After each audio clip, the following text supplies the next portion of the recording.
The US Army Ranger Battalions were one of the most popular units during World War II, and for good reason. They were part of the first wave of American soldiers that assaulted Omaha on D-Day. They were also responsible for the destruction of artillery pieces at Point du Hoc. Their actions ensured that lesser lives were claimed on that day. However, their heroic efforts also came with a price. Of the 225 Rangers that assaulted Point du Hoc, only about 90 of them remained combat effective after the first day, most of whom were also injured. Their popularity as a unit only grew with time. One need not look far, as the US Army Rangers of World War II are often portrayed in popular media today in the form of film, video games, and of course, figurines. So today, we're taking a look at one of my personal favorite sets from King & Country, DD-126 US Army Rangers D-Day -1. The set comes with 3 pieces, an officer armed with an M1 carbine slung on his shoulder, as well as 2 riflemen, a sergeant and a technician 5th grade, both armed with the M1 Garand rifle. The set is a part of the D-Day 44 Americans collection. This set was released back in May of 2010 at an MSRP of $99 US and was retired 2 years later in May of 2012. All 3 figurines stand at approximately 6 centimeters tall, or around 2.5 inches, and much like the rest of King & Country's miniatures, the figures are scaled at 1:30 and are made of metal. All 3 figurines are wearing the M41 field jacket. This was one of the most common uniforms worn on D-Day, and was usually worn by veterans who have already seen combat prior to Normandy.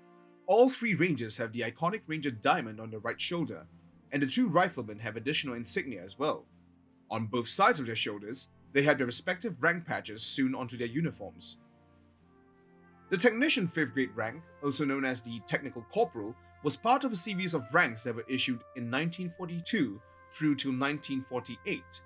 Most of the soldiers issued with these ranks were considered non-commissioned officers until there was a surplus of NCOs, after which in 1943 they would only have the authority of privates, but would still draw pay equivalent to their non-commissioned officer rank.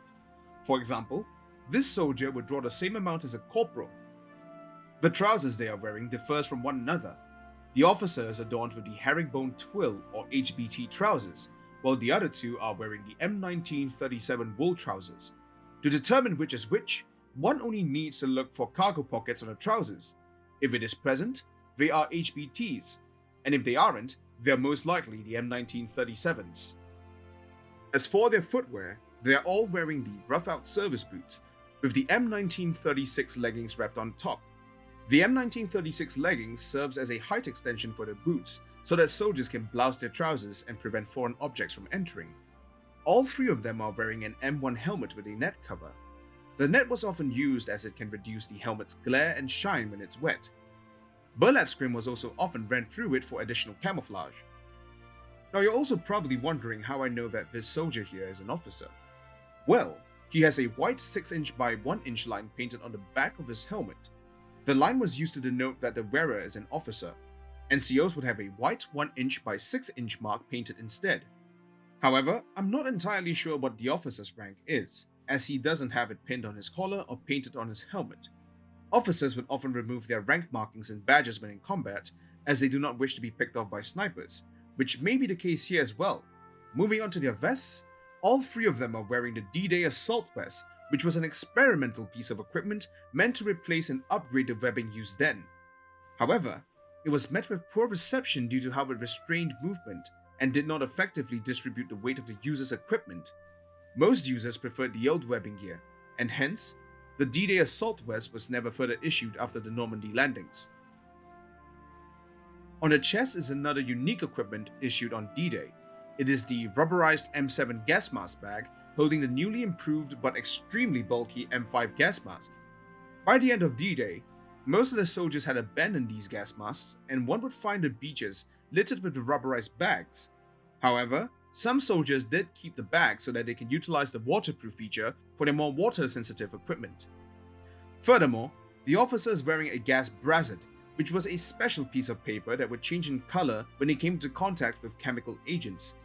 The officer is also carrying an M1938 map case as well as an M17 binoculars case. Wrapped around his waist is the M1926 lifebelt, which if you remember from two of my previous videos reviewing DD-128 and 129, this is the wrong way to wear the lifebelt. It is meant to sit right under the armpits so that the user wouldn't find themselves flipped around when the belt is inflated. So, if this officer was to fall overboard and inflated the lifebelt, he is in for a not so pleasant surprise. Hung onto the left chest of the officer and sergeant, there is an individual first aid kit, which was oftentimes equipped at an easy to reach location, much like where these two have them equipped. Another location would be on the helmet, which is what many airborne troops did. Both the sergeant and the technical corporal have an M1936 pistol belt wrapped around the midsection of their vests. They each have an M1 Garand bandolier slung around them as well. The sergeant has an additional pouch hung onto his pistol belt, and that is a compass pouch. He may be carrying it on behalf of his officer, and also serves as his squad or platoon's navigator. On the back of all three soldiers, the M1943 entrenching tool can be seen hung there.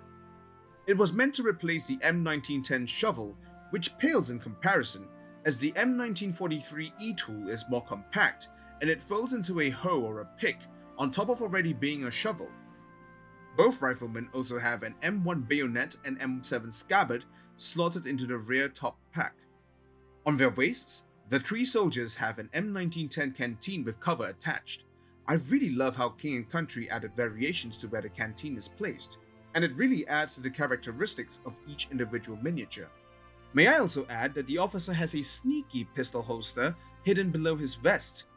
The bottom of the holster can be seen sticking out next to his rifle's buttstock. These small details make me appreciate King & Country's craftsmanship and designs a lot more. And now, we have reached the best part of these figures, their weapons. The officer is armed with the M1 carbine, which was a shorter and lighter weapon compared to the Garand. It served as a personal defense weapon. It was commonly used by officers, drivers, radiomen, etc. A special M1A1 carbine with foldable stock was also issued to paratroopers. The two riflemen are equipped with the signature M1 Garand rifle, which was the most widely issued weapon amongst American soldiers during World War II, and it was also known for its very iconic. This set continues to amaze me till today. I honestly only discovered the hidden holster on the officer when reviewing this set. The weathering on their trousers and vests really adds to the details of the figurines, and their sculpts are well painted and molded with plenty of details. I believe that this set will make a fine addition to anyone building a D-Day-1 diorama. Even though it has been discontinued, some of King & Country's official distributors still have these in stock. You may also be able to find this set on eBay. Now I really hope you've enjoyed this video and found it informative. If you did, please like and subscribe, and click the notification bell to stay updated on future content. Do check out my other videos if you wish to learn more about King & Country's other figurines. I try to upload a new review every other week, and if there is a figurine you wish for me to review, do comment it down below. You can also follow me on Facebook and Instagram to stay updated for more future content. With that said, thank you all for watching, and happy collecting!